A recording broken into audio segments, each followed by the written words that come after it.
kalau saudara suka judul khotbah, ya judul khotbahnya sederhana. Saudara punya rasa aman ada di mana? Where is your sense of security?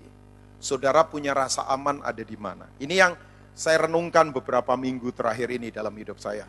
Sebab kita setuju atau tidak, apapun yang dikerjakan manusia, toh tujuannya demi rasa aman. Ya dong, misalnya, orang menabung, deposito, apapun lah bentuknya terserah, toh semua itu supaya ada rasa aman ke depan. Ya kan? Orang bekerja membangun karier, bikin company, bikin pabrik, apa sajalah ya. Itu tujuannya supaya punya rasa aman. Bahkan kadangkala ada orang tua itu menaruh rasa amannya pada anak-anaknya.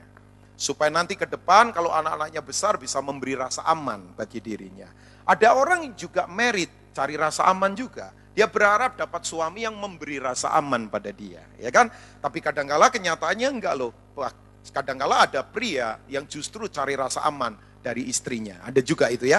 Nah artinya begini, apapun yang kita kerjakan toh tujuannya demi rasa aman. Enggak ada yang salah dengan itu. Tapi begini, kalau rasa aman kita taruh pada titik yang keliru, begitu titik itu digoncang, orangnya stres pasti. Oh ya, ya. Makanya saya tidak akan menaruh rasa aman saya pada pelayanan. Enggak. Orang mau ganggu pelayanan terserah. Wong rasa aman saya tidak ada pada pelayanan kok. Saya ketemu satu pendeta stres loh Pak Irman. Ya, Pak Irman my friend ada di sini. Nah, dia stres berat. Jemaatnya dia dulu ribuan, tapi di take over oleh sinodenya, ya karena sinodenya punya hak untuk ambil alih begitu. Saya nggak tahu backgroundnya apa, sampai stres orangnya. Dia konseling, dia ngobrol dengan beberapa hamba Tuhan termasuk dengan saya. Ya, itu dia sampai periksa dokter kemana-mana loh. Dokternya ngomong begini, dokternya ketawa, Bapak ini tidak sakit, Bapak ini stres. Ya, sebab memang betul orang ketahuan aslinya kalau rasa amannya digoncang loh. Oh kalau di sini baik-baik semua, ya kelihatannya, ya kan termasuk saya juga. Ya dong, yang wanita saja lipstiknya tulisan haleluya. Ya kalau di sini, maksudnya keadaan kita yang sesungguhnya kan begini. Coba waktu keuangan saudara mulai digoyah, kondisi kesehatan saudara mulai nggak baik, kemudian tekanan-tekanan datang. Nah itu akan ketahuan yang asli mana yang tidak mana. Ya. Makanya hari ini saya bertanya buat saya, juga buat saudara. Rasa aman kita ada di mana? Nah, saya akan kasih contoh dari satu orang yang kita belajar dari orang ini. Seorang wanita yang tadinya rasa amannya ditaruh pada hal yang salah. Tapi dia mengalami turning point, dia berubah. Orang itu namanya Lea. Ada di sini yang namanya Lea. Lea. Ada? Kalau enggak ada saya aman berarti. Oh enggak apa-apa. Kalau ada yang namanya Lea? Enggak ada ya? Lea. Nggak ada, benar ya? Nggak ada ya? Oke. Lea itu arti namanya tidak enak. Sebab arti nama Lea adalah kambing betina. Oh serius. Lea anaknya siapa Bapak Ibu? Yakub, bukan dong. Lea anaknya siapa? Wah saya ditolak di tempat ini nih kayaknya nih. Ya. Lea anaknya siapa? Laban.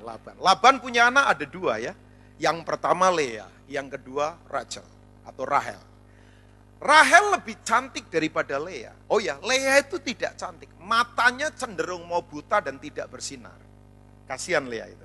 Ya, saya ngomong agak sedikit tajam ya. Saking tidak cantiknya Lea, sampai bapaknya harus tipu Yakub untuk memberikan Lea. Kasihan Lea itu. Wow, saking tidak cantiknya, sampai bapaknya itu Laban harus tipu Yakub untuk memberikan Lea. Padahal first love-nya Yakub itu pada Rahel. Ya dong, itu kan alamiah sekali. Yakub itu cinta pertamanya pada Rahel. Tapi Lea kemudian diberikan pada Yakub dengan cara ditipu Yakub. Jadi waktu malam pengantin, begitu cadar pengantinnya dibuka, itu Yakub kaget. Saya yakin tuh kalau Yakub karismatik pasti bahasa roh mendadak itu. Nah banyak orang kayak Lea loh kasihan, tidak dicintai, tidak diapresiasi, ditolak sama suaminya, tidak dihargai. Oh banyak. Makanya betul kalau orang tidak dicintai biasanya cari cinta. Orang itu kalau tidak aman suka cari cinta. Ya, oh ya. Kalau orang suka cari cinta, saya tidak mau cari cinta kok. Begini-begini Tuhan cinta saya kok. Hah? Waduh kurang yakin nih kayaknya ya. Ya dong, kita tidak usah cari cinta. Apalagi yang suka ngobrol cinta, itu paling gak aman itu. Ya kan? Enggak usah. Tuhan cinta kita kok. Amin. Orang itu kalau tidak aman biasanya begini, yang coba dia bangun semua yang di luar. Saudara pernah lihat gak orang yang bangga dengan apa yang dia miliki di luar? Wah itu jangan-jangan menutupi rasa tidak aman. Oke, karena wajahnya butuh ayat kayaknya kita baca ayatnya lah ya. Coba kita lihat Kejadian pasal 29.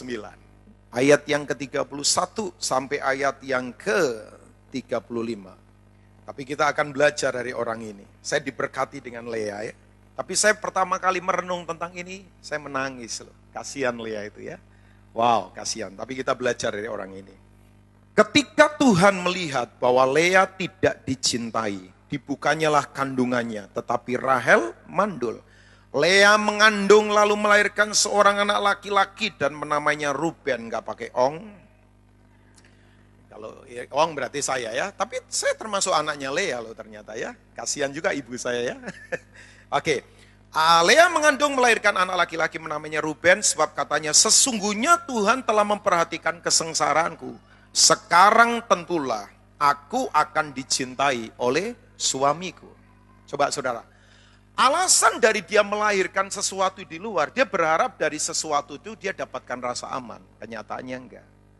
Saudara pernah ketemu orang enggak yang bangga dengan mobil, bangga dengan rumah, bangga dengan posisi, bangga dengan semua yang ada di luar. Jadi dia coba cari rasa amannya dari apa yang dihasilkan di luar. Kasihan Ruben itu ya, ya termasuk saya kasihan juga ya. Jadi dari apa yang dihasilkan di luar dia coba dapatkan rasa aman. Kenyataannya enggak. Ayat berikutnya sama lagi. Mengandung pula lah ia lalu melahirkan seorang anak laki-laki, maka ia berkata, coba saudara lihat lagi alasannya. Sesungguhnya Tuhan telah mendengar bahwa aku ini tidak aman, aku tidak dicintai. Lalu diberikannya pula anak itu kepadaku, maka ia menamai anak itu Simeon. Sama lagi, ayat berikutnya next. Mengandung pula lah ia lalu melahirkan seorang anak laki-laki, maka ia berkata, sekali ini aku berharap suamiku akan lebih erat kepadaku. Karena aku telah melahirkan 3 anak laki-laki baginya, itulah sebabnya ia menamai anak itu siapa saudara? Lewi. Coba, menurut saya itu Yakub itu kebangetan ya. Enggak cinta sama Lea tapi hamilin Lea terus. Pria itu begitu ya, cinta nomor sekian yang penting itu Yakub. Nah dari 3 anak yang dia coba hasilkan, Ruben, Simeon, dan Lewi, ternyata itu dia. Lea enggak punya rasa aman tetap loh. Ya, walaupun dia sudah lahirkan sesuatu di luar, tetap rasa amannya enggak dia dapatkan ternyata. Tapi saya suka sekali di ayat 35, ini turning point buat dia ya. Saya enggak tahu dia ikut wanita retreat wanita ya, apa women retreat atau apalah terserah ya. Tapi artinya ini sebuah turning point, titik balik buat dirinya. Nah dari ayat ini coba kita belajar, rasa aman yang benar itu ada di mana. Saya hari ini ngajar bukan berarti begini, saudara enggak boleh punya fasilitas, enggak. Nikmati saja asal dapatnya fasilitas benar, enggak korupsi, enggak shortcut, enggak hancurkan yang lain. Nikmati saja, saudara mau punya rumah, mobil, apa saja nikmati, itu anugerah dari Tuhan. Yang setuju katakan amin. Tapi rasa aman kita jangan ditaruh pada hal yang rapuh. Sebab semua itu bisa berubah. Saya punya teman saya punya temannya teman saya. Ya dong, saya punya teman saya punya teman. Nah ini temannya teman saya. Nah teman saya itu sekarang tinggal di Singapura sebagai seorang kepala dari sebuah bank asing cabang Asia Tenggara yang ada di Singapura. Orangnya pinter, lulusan Amerika dulu, cinta Tuhan, benci setan. Saya suka 2 kata itu ya. Cinta Tuhan Pak, benci setan dia itu. Oh iya, dia itu merintis karir dari awal sampai kemudian sekarang dia kerja di Singapura. Kalau ada orang Indonesia begini saya respect loh. Sebab persaingan di luar negeri kan gak gampang, tapi dia posisinya luar biasa. Dia punya teman juga, seorang kepala company asing juga yang ada di Singapura. Orang-orang Indonesia dua-duanya. Nah, company-nya temennya teman saya ini secara kasat mata kelihatan gak mungkin hancur. Karena solid kelihatannya. Tapi kan kita enggak tahu ya, makanya ngukur orang itu bukan dari penampilan. Nanti ketemu 2 kata, saya kira ternyata. Itu enggak enak itu ya. Ya itu kan paling enggak enak, saya kira hebat ternyata keropos di dalam. Makanya penyakit paling berat kan bukan penyakit di luar, penyakit di dalam. Oh iya, saya itu ya Pak Irman, kalau doain orang penyakitan panu saya enggak mau. Lah panu kok didoakan? Suruh beli kanesten sembuh kok. Kecuali kanker kulit ya, itu perlu didoakan ya. Tapi penyakit paling berat kan yang ada di dalam. Om saya itu kena sirosis. Oh nenek saya marah-marah, kok anaknya ditaruh di rumah sakit. Nenek nggak tahu kan, makan masih oke, kelihatannya oke. Tapi kan dalamnya, hatinya mulai mengecil, mati kemudian, meninggal om saya. Oh nenek kemudian baru tahu. Makanya ternyata jangan membangun rasa aman pada hal-hal yang di luar, itu rapuh kok. Lah temennya temen saya ini, kepala dari sebuah company yang luar biasa. Enggak apa-apa dengan itu. Tapi dia membangun rasa amannya pada titik itu. Gajinya tinggi, fasilitasnya hebat. Wih, satu kali krisis tahun 2008. Lehman Brothers tumbang, semuanya kena efek domino, kemudian sampai perusahaan orang ini kena juga. Akhirnya singkat cerita, bangkrut itu perusahaan, di take over oleh pemilik lain. Saudara tahu apa yang terjadi? Sekarang dia kehilangan posisi. Tapi yang memprihatinkan begini, jadi orang stres sekarang. Waktu teman saya cerita begini, oh iya ya, kalau rasa aman ditaruh pada yang salah, begitu digoncang, stres loh, termasuk di pelayanan. Makanya saya hari ini bertanya buat saudara, termasuk buat saya tentunya. Kita punya rasa aman ada di mana? Nah ayat 35, saya suka sekali. Mengandung pulalah ia, lalu melahirkan seorang anak laki-laki. Maka ia berkata, alasannya lah ini. Sekali ini, ayo sama-sama baca. Aku akan bersyukur kepada Tuhan. Itulah sebabnya ia menamai anak itu Yehuda. Ayat berikutnya, sesudah itu ia tidak melahirkan lagi. Yang setuju katakan? Oke, saya tarik ya prinsipnya, langsung saja ya, karena soal waktu. Rasa aman yang benar, yang pertama, itu harusnya muncul dari dalam. Dengan tanda utama apa? Hidup gampang bersyukur. Ya, sekali lagi, rasa aman itu jangan ditaruh di luar. Rasa aman bukan dibangun karena mobil, karena rumah, karena posisi, karena pelayanan, karena kedudukan. No. Rasa aman itu harusnya dari dalam kita. Dengan cara tanda utama adalah hidup ini gampang bersyukur. Yang setuju katakan? The language of security is thanksgiving. Titik. Bahasa rasa aman itu cuma satu, bersyukur. Oh iya. Waktu Lea lakukan ini, anak yang lahir namanya Yehuda. Kata Yehuda itu artinya apa? I will praise the Lord. Memuji Tuhan, pujian memang. Tapi saya belajar kata Yehuda, saya kaget artinya. Nah saudara patri baik-baik di hati saudara. Yehuda itu tidak hanya pujian ternyata. Tapi betul ibu ya, saya belajar praise and worship cukup lama. Kata pujian worship itu kan banyak. Tehila, sekina, proskuneo, latreo dan sebagainya. Banyak itu kata-kata itu. Tapi ternyata kata Yehuda tidak main-main loh saudara. Kata Yehuda itu artinya ini. The father of the kings. Itu Yehuda. Ayah dari para raja. Father of the kings. Ini konteks kingdom ini. Bahwa ayah dari para raja itu Yehuda. Yehuda itu tidak sekedar hanya pujian. Ternyata dari Yehuda menghasilkan keturunan raja-raja. Saudara baca di Alkitab, baca baik-baik. Tidak ada raja yang lahir dari suku yang lain. Semuanya dari Yehuda. Wow, mau Daud, Hizkia, Salomo, siapa saja Bapak Ibu. Itu semuanya lahirnya dari Yehuda. Bahkan saudara pasti setuju pula. Yesus itu secara suku, lahir dari suku mana? Yehuda. Bethlehem itu Yehuda. Jadi artinya begini, orang itu kalau rasa amannya dari dalam, ini bahasa rohaninya, yang lahir dalam hidupnya, itu pasti perkara-perkara mulia. Ya, gak ada yang lain. Makanya saya percaya kok, rasa aman bukan dari luar. Saya sekali lagi katakan ya, orang mau ganggu hidup saya terserah. Mau ambil pelayanan saya, monggo. Wong saya tidak menaruh rasa aman pada pelayanan kok. Ya, sebab saya menyadari begini, kalau rasa aman ada di dalam ini, saya beritahu pada saudara, yang luar boleh goncang, yang di dalam tidak bisa dikalahkan. Amin saudara? Loh, orang stres itu karena apa? Nggak punya rasa aman yang kuat di dalam. Kok merasa salah khotbah ini saya ini kayaknya pagi ini. Kalau boleh saya tanya saudara ya, saya kalau ngomong kenceng-kenceng nggak marah loh sama sekali nggak ya, cuman gemes saja lihat saudara. No, enggak, silakanlah punya fasilitas, punya apa, please, nikmati saja. Tapi tolong, kalau titik itu nanti digoncang, bisa stres. Orang bunuh diri itu karena apa? Enggak punya rasa aman. Saudara pernah lihat orang responnya selalu kasar, karakternya itu, karakter yang selalu, apa tuh namanya? Ya, itu dia karena perkaranya ada di situ. Nah, kalau saya tanya pada saudara, Lea tidak cantik tapi melahirkan. Rahel cantik tapi tidak melahirkan. Bagi wanita, lebih penting mana? Wajah cantik atau rahim? Kalau pria pasti jawabnya dua-duanya, milihnya ya. Pria, sudah jangan ada dusta di antara kita lah ya. Sudah jangan ada dusta lah di antara kita. Saya pun milih dua-duanya lagi. Tapi kan hari ini jawabannya satu saja. Lebih penting mana? Bagi wanita, wajah cantik atau rahim?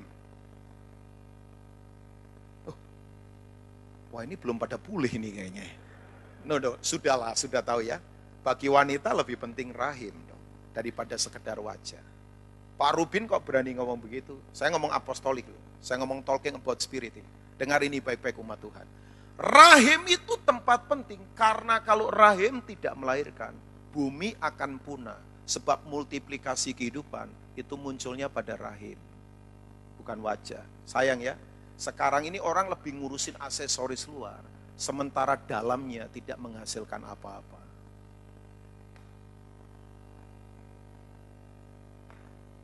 Saya kalau lihat gereja di Jakarta, gedungnya, wih keren-keren sudah. Oh top banget sudah. Sampai saudara tahu grup musik namanya Air Supply. Tahun-tahun 80-an itu ada grup musik pop rock begitu namanya Air Supply. Tahu lah pasti ya. Air Supply itu grup musik keren. Itu angkatannya Bon Jovi segala. Itu nyoba sound system. Ditanya begini sama orang yang jual. Ini buat siapa? Gereja. Sampai dia kaget. Tapi karena dia tidak bisa berbahasa roh, ya tidak bisa bahasa roh lagi ya. Nah, artinya kemudian yang saya mau beritahu pada saudara, it's okay dengan semua fasilitas. Tapi ternyata sekali lagi begini, yang lebih diutamakan adalah mesti dalam ini lahirkan sesuatu. Bukan hanya yang di permukaan. Makanya kalau ini kuat, rasa aman kuat memang lain. Tolong saya beritahu pada saudara ya, susah nantang orang memberi kalau hatinya tidak aman. Orang tidak mungkin bisa memberi. Kalau saya ngomong memberi bukan soal uang saja loh. Tapi yang penting memberi kehidupan. Susah kita bicara memberi kalau kita sendiri tidak aman. Susah seorang menjadi seorang yang bisa memimpin orang lain kalau dianya tidak punya rasa aman. Lah bagaimana saya bisa memimpin istri dan anak saya kalau saya sendiri tidak punya rasa aman? Makanya saya yakin gini, kalau yang di dalam ini kuat, semua aspek apapun pasti luar biasa. Amin saudara? Oke. Coba kita baca satu ayat dulu ya, sebelum saya beri beberapa hal lagi. 1 Tesalonika 5. Sebelum kita baca ayat ini, saya mau tanya saudara, ada yang tahu nggak seorang rektor dari Columbia Bible College namanya Robertson McQuilkin? Ada yang tahu? Nggak tahu ya? Ada yang pernah dengar ceritanya nggak? Kalau ada, supaya saudara makin neguhkan saya. Oh nggak tahu ya? Oke, saya beritahu pada saudara ya, Robertson McQuilkin siapa? Ya pria, namanya saja Robert. Ya, yang jelas bukan dari Wiyung lah. Robertson masa dari Wiyung? Mungkin ada juga dari Wiyung namanya Robertson ya, mungkin. Sekarang generasi sekarang kan namanya bule-bule semua. Tapi Robertson McQuilkin, saya hormat sama pria ini. Wah top ini pria. Top. Jarang pria model begini. Ya, waktu dia menjabat menjadi rektor dari Columbia Bible College, itu usia kira-kira 57 tahun. 57-58.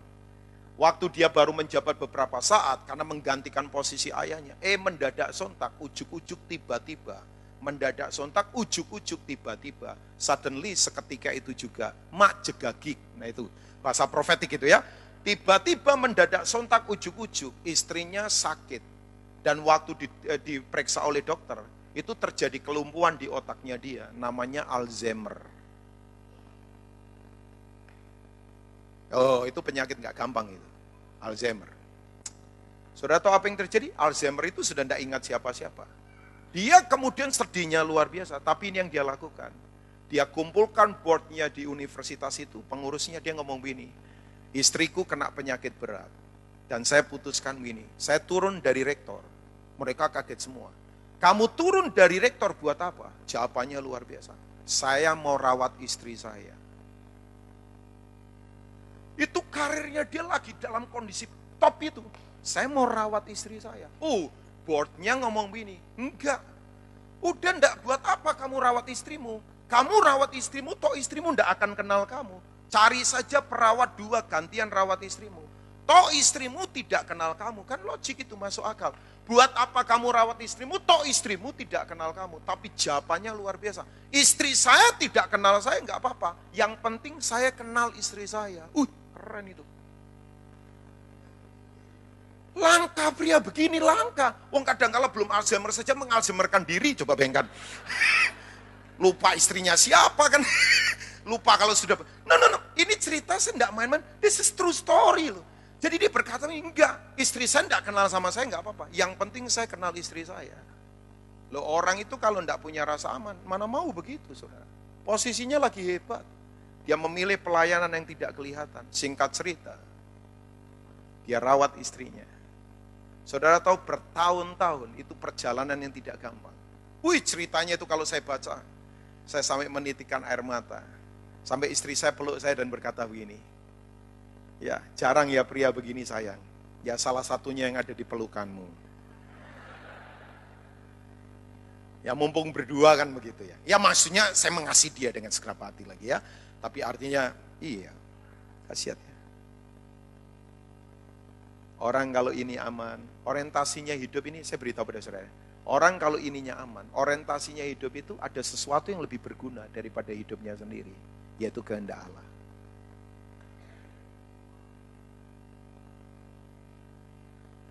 Makanya gereja susah cari orang radikal, kalau rasa amannya tidak dibangun dari dalam. Oh ya, saudara setuju atau tidak, manusia itu terdiri dari berapa unsur? 3. Roh, jiwa, dan tubuh. Betul ya? Kalau saya boleh bahasakan ini, manusia itu makhluk roh yang memiliki jiwa, tinggalnya di dalam tubuh. Saya ulang lagi ya, manusia itu makhluk roh yang memiliki jiwa, tinggalnya di dalam tubuh. Tubuh itu netral. Tergantung yang mendirect siapa. Kalau yang Mas Yumi, jiwa itu netral maksud saya. Manusia itu makhluk roh yang memiliki jiwa, tinggalnya dalam tubuh. Ya tadi saya salah ngomong. Jiwa kita itu netral, perasaan, pikiran, kemauan kita itu netral. Tergantung yang mengarahkan siapa. Orang makanya kalau rohnya tidak kuat, hidupnya itu gampang naik turun. Sebab gini, semua ketakutan itu ada pada tubuh. Tubuh itu kan punya berapa ketakutan, ada yang tahu nggak? Tubuh punya berapa ketakutan? Saudara belum pernah diajar ya? Tubuh itu punya 3 ketakutan. Saya nggak ngajar secara detail. Yang pertama, tubuh itu takut kalau tidak bisa menikmati seks. Seks itu ada pada tubuh. Ya dong, seks itu ada pada tubuh, nggak ada hubungan dengan roh itu, nggak ada hubungan dengan roh. Makanya hati-hati, bahasa roh boleh kenceng, tapi yang namanya seks itu harus dihindari. Oh iya, kalau sering nempel, bersinggungan terus itu gawat itu. Oh iya, bahasa roh boleh kenceng, tapi tetap saja bisa jatuh. Karena memang takut, seks itu ada pada tubuh. Ya, yang berikutnya, tubuh itu takut lapar. Lapar itu ada pada tubuh. Yang berikutnya, tubuh itu punya apa tuh namanya? Ketakutan untuk dia diserang, makanya itu yang disebut dengan self defense, bela diri. Kenapa orang belajar kungfu, taekwondo, pencaksilat dan sebagainya? Karena takut tubuhnya di-attack. Ya dong, karena takut tubuhnya diserang. Nah, tubuh itulah sumber ketakutan. Tapi yang namanya roh, makanya roh ini kalau kuat powerful. Sebab gini, kekristenan itu bukan dari luar ke dalam, kekristenan itu dari dalam keluar. Kekristenan itu bukan dari luar ke dalam, kekristenan itu dari dalam keluar. Agama coba memperbaiki orang dari luar ke dalam, enggak bisa. Karena semuanya itu harusnya dari dalam keluar. Saudara percaya Yesus tinggal di dalam kita? Oh iya, Yesus ada di dalam kita. Makanya kalau saudara datang di ibadah, apa sih Pak? Doa malam ya, rawon namanya ya. Rawon itu apa sih? Oh, Royal Worship Night. Kalau saudara datang, saudara mungkin pernah ingat apa kata saya. Saya ngajar soal kasih, saya berkata begini, kerajaan Allah bukan yang kita masuki, kerajaan Allah itu yang memasuki kita. Jangan berpikir kalau sudah masuk ke gedung gereja dan berkebaktian, berarti sudah masuk ke dalam kerajaan Allah. Belum tentu. Pertanyaannya kerajaan Allahnya ada di dalam kita enggak? Saya ulang lagi, kerajaan Allah itu bukan yang kita masuki. Kalau kerajaan Allah kita yang masuki, berarti kendalinya di tangan kita, siapa kita. Kerajaan Allah itu bukan yang kita masuki. Kerajaan itu yang memasuki kita, inside out, dari dalam keluar. Siapa berani menjamin politik akan stabil terus? Belum tentu. Siapa berani menjamin kondisi finance akan tetap kuat? Eropa saja sekarang goncang, Pak. Ngeri loh. Ya, orang ngomong tenanglah, efeknya enggak sampai. Kita nggak tahu kehidupan ini loh. Makanya saya dorong saudara hari ini. Mari bangun yang kuat dari dalam keluar. Saya punya teman saya punya teman. Pokoknya yang jelek-jelek bukan teman saya lah, temannya teman saya. Enggak, Enggak, kita sama-sama kuliah dulu, sama-sama kuliah. Cuman kampusnya beda. Saya di kampus ini, dia di kampus ini. Nah, di kampusnya dia itu ada ini kembang kampus. Perempuan cantik banget. Cantik. Ya, akhirnya apa? Lebah berterbangan di sekitarnya dia kan. Ya, ini kumbang berterbangan semua. Cuman teman saya enggak ikut-ikutan terbang. Karena ngukur kekuatan wajah dan dompet kayaknya enggak mumpuni. Lah, sebelum perang kan harus ngukur diri dulu lagi ya. Jangan cuek, masa bodoh udah ya cuman nggak tahu kalau ada anugerah bisa jadi juga ya. Jadi teman saya nggak ikut-ikutan terbang. Saudara tahu apa yang terjadi? Ini orang ini cantik, penampilannya sempurna, hidungnya mancung. Dan dia membangun rasa amannya di situ, bangga dengan apa yang dia miliki. Satu kali tes ujian. Datangnya dia agak mepet di depan kampus, dia turun pelan-pelan dari itu, angkutan kota. Waktu dia turun, enggak taunya ternyata licin itu, terpleset dari angkutan kota, jatuh ke aspal. Begitu jatuh, enggak sempat handle pakai tangan, jatuh saja, bruk begitu, wajahnya kena aspal, bruk begitu saudara. Saudara tahu apa yang terjadi? Hidungnya patah berdarah-darah. Terus story saudara.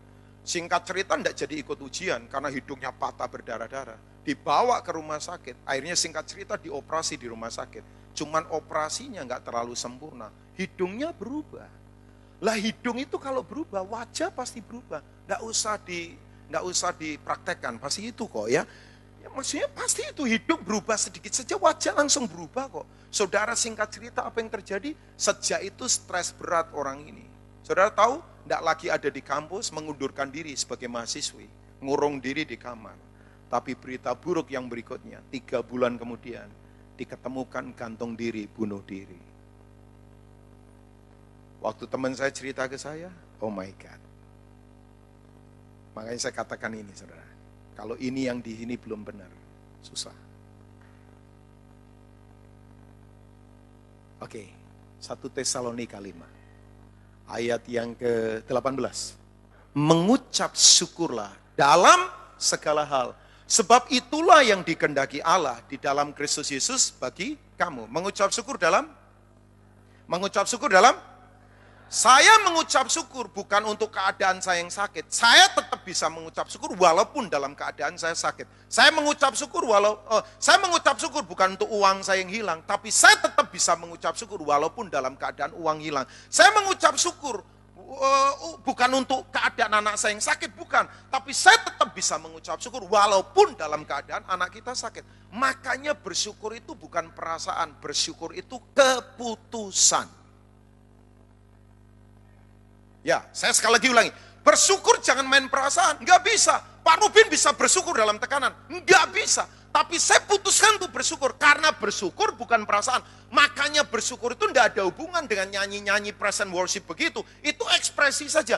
Bersyukur itu artinya begini, apapun yang terjadi dalam hidup kita di luar sana, kita tetap percaya Yesus tetap Tuhan. Saya punya teman namanya Jason, pengarang lagu. Dia ngarang lagu bagus banget. Kau selalu punya cara untuk menolongku. Kau selalu punya cara, kebaikanmu, kau dahsyat dan sebagainya. Dia ngarang lagu, beberapa lagu. Salah satu lagu yang saya tersentuh ya, mungkin Irwan sahabatnya Jason lah ya. Salah satu lagu yang saya tersentuh itu tuh lagu Bapa sentuh hatiku, ubah hidupku menjadi yang baru. Saya baru tahu tuh behind dari lagu itu powerful. Ternyata lagu itu menceritakan satu gadis yang diperkosa oleh bapaknya agak gila. Bapaknya agak gila, perkosa dia. Wih, itu gadis tuh hancur hidupnya. Saudara tahu stres berat bu, setelah itu dipasung bertahun-tahun. Dipasung, rambut gak pernah cuci, baunya luar biasa. Jason hampirin gadis itu, dibesukin. Seperti di kandang begitu, coba bayangkan. Wow! Awal-awal dia cerita begini, Kak Robin waktu saya datang, Jason orang baik, saya kenal dia. Waktu dia datang gak gampang itu, gak gampang. Tapi Jason berkata bersyukurlah, gak gampang. Singkat cerita akhirnya dibuka hati, dan kemudian mau melepaskan pengampunan buat bapaknya. Tapi yang paling susah, waktu restitusi dengan bapaknya. Cuman dia akhirnya begini, dia lepaskan itu pengampunan. Saudara tahu ini sekarang gadis ini menjadi gadis yang sudah normal lagi.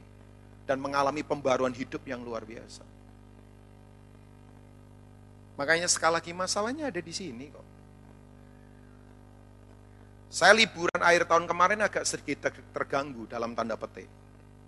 Saya sudah plot salah satunya doa dengan jemaat di Jogja. Karena every month saya mesti bolak-balik ke Jogja sekali atau 2 kali.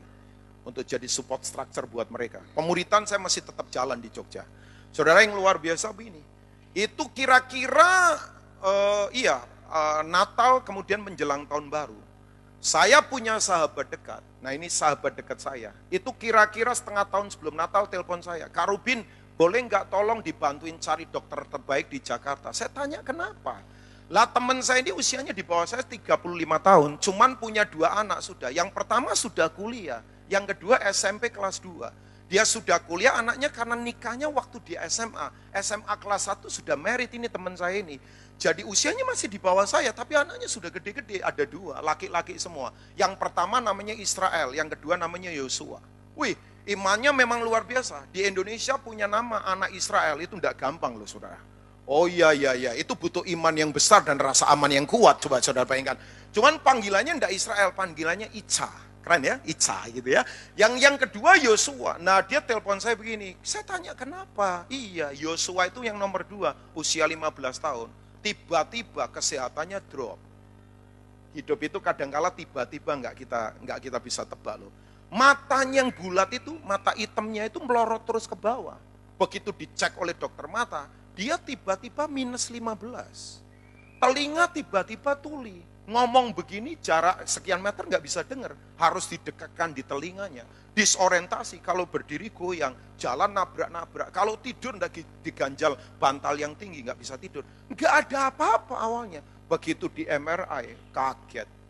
Tumor otak di batang otaknya. Nggak ketahuan sebelumnya. Dokternya ngomong begini lagi. Saya nggak tahu kalau ada saudara yang dokter ya. Dokternya ngomong begini. Ini tumor embrionik, dari bayi sudah ada. Jadi waktu SMP progresnya luar biasa. Saya sampai kaget, masa sih? Saya begitu dengar itu menangis. Dia sahabat dekat saya. Sampai akhirnya ngomong, oke, saya hunting dokter-dokter di Jakarta, teman-teman saya kontak Pak Yanto Sikomputra, salah satu dokter di Gramedika, dia gembala juga di PRJ. Saya tanya rekomendasi, singkat cerita, bla bla bla bla, akhirnya ya, kita ketemu salah satu dokter terbaik untuk otak lah di Jakarta. Hitung-hitungan mau ke luar negeri memang berat secara finance. Jadi saya ngomong udahlah, dibawa ke Jakarta, ditangani kira-kira setengah tahun. Dalam perkembangan bagus, ya dilubangin ya, kemudian disinar laser dan sebagainya. Sampai titik akhirnya harus di kemo, dipastikan supaya clean. Saudara begitu kemo pertama, oke sukses, wah saya senang sekali, saya terbang ke Jogja. Tapi kemo kedua kemudian, drop semuanya. Dia masuk ruang ICU, dia koma hampir kira-kira 4 hari. Saya dikasih tahu, Kak Rubin, kondisinya koma. Saya balik ke Jakarta, saya tinggal istri saya dan anak saya ada di Jogja. Itu saya agak jadi waktu jadi berubah semua itu. Begitu saya nyampe, saya langsung ke rumah sakit, kita ngobrol, kita berdoa menyembah Tuhan. Kira-kira 20 menit kemudian, waduh, saya kalau ingat kejadian ini, saya kemudian berkata, wow, hidup memang susah ditebak kadang-kala. Oh, mereka keluarga baik-baik, cinta Tuhan lagi. Saudara tahu begitu kita kemudian doa begitu, dari ruang ICU masuk itu, keluar itu, perawat kemudian ngomong gini, tolong semua keluarga masuk ke dalam, kita masuk ke dalam. Saya agak bad feeling Pak Irman sebetulnya waktu itu, tapi saya tetap kuatin. Jadi waktu di dalam, betul, sudah drop semua. Kita tidak bisa apa-apa, cuma bisa menyembah Tuhan. Saya masih ingat 2 Januari, jam 3 sore kurang 5 menit. Akhirnya Yosua dipanggil pulang oleh Tuhan. Kita menangis semua, tapi yang hebat begini, saya punya keberanian untuk dorong keluarganya berdoa. Saudara tahu, papahnya berdoa dengan cara yang menurut saya luar biasa. Oh, doa dalam kondisi begitu enggak gampang, saudara. Ya, ini doanya yang luar biasa. Tuhan, kami mau anak kami sembuh, tapi toh kedaulatan tetap di tangan-Mu. Tapi ini janji kami, apapun yang terjadi, kami tidak akan pernah berhenti untuk tetap menyembah Tuhan dan bersyukur dalam segala keadaan. Bagi Bapak Ibu dengar begini biasa. No, saya menangis loh di situ. Itu doa paling jujur yang saya dengar. Gak ada politik-politikan. Gak ada minta apapun. Strong.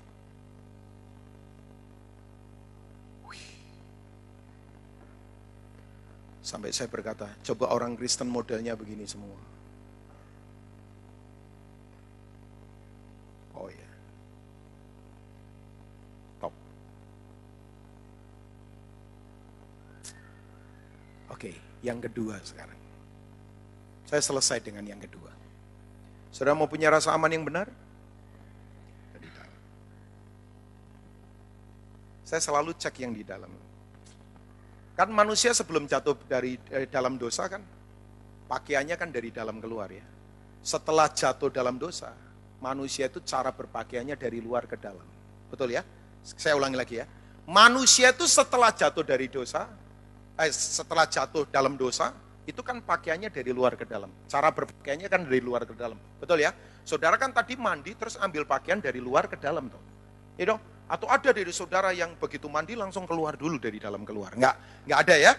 Kita ini cara berpakaiannya kan dari luar ke dalam setelah jatuh ke dalam dosa. Tapi manusia sebelum jatuh ke dalam dosa, pakaiannya itu dari dalam keluar. Keduanya telanjang tapi tidak malu. Sebab kemuliaan Tuhan melingkupi mereka. Nah saya ngomong hal rohani. Makanya kalau yang di dalam ini kuat, apa saja yang terjadi, tidak akan bisa mengalahkan kita kok. Saya suka ngomong begini, ambil semuanya yang ada pada saya. Hanya satu yang tidak boleh, hadirat Tuhan. Halo? Kalau kita punya prinsip ini aman. Yang kedua saya selesai. Rasa aman yang kedua, harusnya ditaruh pada salib Yesus. Amin saudara? Oh iya. Saudara bangga dengan salib nggak? Oh saya bangga dengan salib. Oke, saya boleh tanya ya, tolong dijawab. Saya segera akan selesai beberapa menit ini. Ya, salib itu lambang apa saudara? Sacrifice, pengorbanan. Betul dong, salib itu lambang pengorbanan. Yang lain yuk? Apa? Wih, mantap itu. Iya dong. Salib itu lambang positif, betul. Betul. Salib itu lambang, yaitu positif. Makanya salib itu kan lambang, ya positif ya. Plus minus begitu, positif kan. Salib itu kalau vertikalnya hilang, jadi apa? Negatif. Tapi kalau horizontalnya hilang, jadi pentung. Mendungin orang itu. Lah vertikal saja, betul ya Pak ya? Makanya Bapak tadi ngomong, betul. Salib itu lambang positif, plus minus kan positif. Ya kan? Nah yang saya mau beritahu pada saudara ini, semua apapun yang ditaruh pada salib, pasti jadi positif kok. Orang itu tidak aman karena negatif hidupnya. Oh ya, oke, kita baca Ibrani pasal 12. Saya akan coba baca ayat ini, beberapa ayat, terus kita sebentar berdoa. Saudara coba lihat mulai ayat pertama sampai ayat yang ketiga. Saudara percaya nggak Yesus itu pribadi yang selalu positif? Semua yang ketemu Yesus itu jadi positif loh. Oh, dengar ini baik-baik ya. Bagi dunia orang miskin itu negatif. Orang miskin itu tidak punya suara. Orang miskin itu tidak punya hak. Orang miskin itu diremehkan. Tapi orang miskin ketemu Yesus. Berbahagia engkau yang miskin.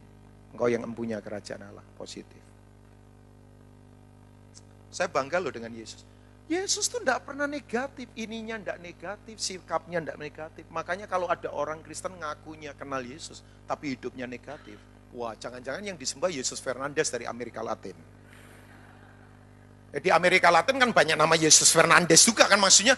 Ya, makanya saya kadang-kadang lihat ya, orang pakai kalung salib, gondal gandul. Ya, maksudnya kan apa sih gondal gandul itu? Gentayung apa sih? Bergelantungan maksudnya begitu ya. Tapi sama pembantu maki-maki. Tukang becak dimaki-maki. Itu Yesus menangis loh sambil mengayon begini. Mendingan copot saja. Oh ya, Kristen itu tidak usah simbolik-simbolik, biar karya, ya, yang ingin saya beritahu, biar karya salib itu bekerja dengan kejam pada tubuh kita loh. Saya ulang lagi, biar karya salib itu bekerja dengan kejam dan sadis pada tubuh kita.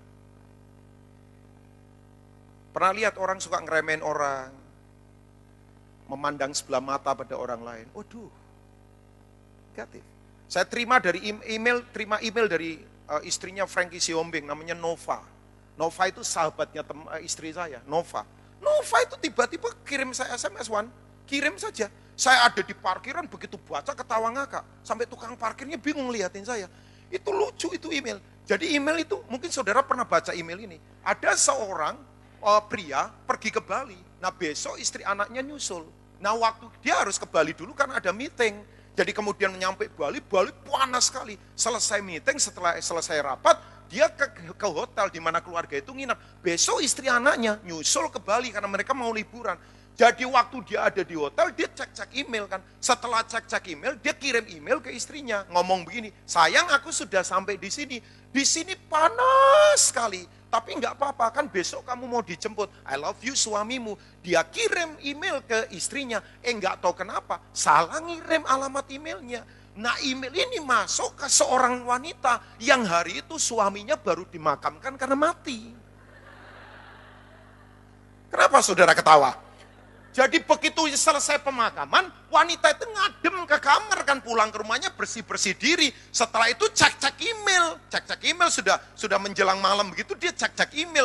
Begitu dia cek-cek email, ngucapin saya thank you lah pada yang sudah ngirimin bela sungkawa. Ya nangis-nangis lah karena suaminya meninggal. Ya mungkin nangisnya nggak apa-apa, nggak tahu saya ya. Nangis lah pokoknya, warisannya kurang atau apa saya nggak tahu lah. Pokoknya dia nangis itu, dia nangis. Jadi kemudian waktu dia cek-cek email, dia kaget. Karena ada alamat email kok aneh, dia tidak tahu ini dari mana. Tapi dia buka penasaran. Begitu dia buka lebih kaget lagi. Karena bunyinya itu, sayang aku sudah sampai di sini. Di sini panas sekali.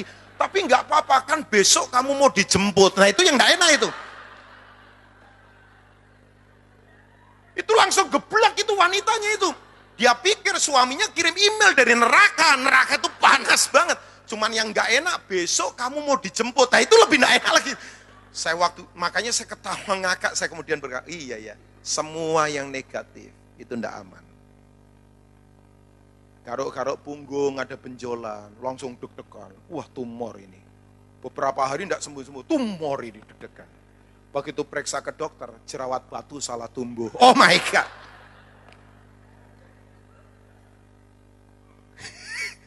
Diikuti orang, lari kemana-mana. Padahal orang yang ngikutin pengen tahu jalan mana juga yang benar. Maksudnya, nah yang negatif itu paling gak enak. Saudara pernah lihat orang yang suka berasumsi? Ketemu orang gede, hitam, kumisnya tebal, langsung berpikir jahat ini. Ah itu negatif. Padahal ada orang gede, hitam, kumisnya tebal, hatinya tweety loh. Anak ayam begitu lembut ya. Semua yang asumsi itu paling gak enak. Saya sekarang belajar loh, gak asumsi. Oke, kita tutup dengan ayat ini. Ibrani pasal 12. Salib itu lambang positif. Karena kita mempunyai banyak saksi, bagaikan awan yang mengelilingi kita. Marilah kita menanggalkan semua beban dan dosa yang begitu merintangi kita. Dan berlomba dengan tekun dalam perlombaan yang diwajibkan bagi kita. Kita mempunyai berapa saksi, saudara? Hah? Banyak. Saksi-saksi itu siapa? Saksi-saksi iman. Saudara bisa baca pasal 11. Semua lihat baik-baik apa yang ingin saya katakan. Abraham, Daud, Musa, Yeskiel, Yakub, Petrus, Paulus, Daniel, dan semuanya. Itu kayak di awan itu. Saya itu kalau keluar ya lihat awan itu langsung ingat ayat ini. Oh Abraham, Daud, Yakub, Musa, Yeskiel, Yesaya, Petrus, Paulus. Semua nabi-nabi yang sudah mendahului kita. Itu kayak awan di atas. Mereka lagi ngomong begini, ayo Rubin, jangan sampai putus asa dalam berlomba. Apa yang sudah kami bangun, tolong teruskan. Maksudnya begitu itu ayat. Makanya tidak perlu tanggalkan. Tujuannya pada tempat yang titik yang betul. Rasa amannya bukan pada apa yang kita capek, tapi tujuan yang sesungguhnya itu. Makanya dalam lomba itu yang tidak perlu ditanggalkan, supaya kita aman. Ya dong, pelari tercepat di dunia sekarang kan namanya bukan Usain Bolt, Powell sekarang. Asafa Powell from Jamaica. Itu lari 100 meter dengan kecepatan 9,87 detik. Perenang terhebat di dunia sekarang Michael Phelps. Dia tumbangkan rekor hebat dari seorang history maker namanya Mark Speed. Mark Speed itu borong medali emas di Olimpiade tahun 72 di Jerman dengan 6 medali emas. Tapi ditumbangkan oleh rekornya oleh Michael Phelps. Michael Phelps itu menghasilkan 8 medali emas di Olimpiade Beijing kemarin. Tapi saya belajar, desainernya mereka untuk berpakaian mereka itu betul-betul memberikan pada mereka pakaian yang sangat ringan sekali. Yang tidak aman ditanggalkan itu. Iya dong, Masa lomba 100 meter pakai jas, pakai handphone, terima telepon. Ya konsentrasinya nggak bisa, harus yang ringan sekolah. Ada S-Wars kemudian mampir, ya susah itu ya. Jadi betul-betul fokus. Makanya saya beritahu pada sana, yang tidak aman, tanggalkan. Oke, caranya ayat 2, yuk. Sampai ayat 3. Marilah kita melakukannya dengan mata yang tertuju kepada Yesus yang memimpin kita dalam iman. Dan yang membawa iman kita itu kepada kesempurnaan. Yang dengan mengabaikan kehinaan, tekun memikul salib. Ganti sukacita yang disediakan bagi dia yang duduk di sebelah kanan tata Allah. Ayat yang ketiga, ingatlah selalu akan dia yang tekun menanggung bantahan yang sehebat itu terhadap dirinya dari pihak orang-orang berdosa, supaya jangan kamu menjadi lemah dan putus asa. Saya orang yang paling anti berharap sama orang lain, apalagi minta dari orang lain, sama sekali enggak. Karena saya tahu ini, saliblah tempat rasa aman yang luar biasa. Sebab dalam salib ada kemuliaan yang dahsyat. Kalau hari ini ada lagi berduka, kita sebentar akan mengingat karya salib.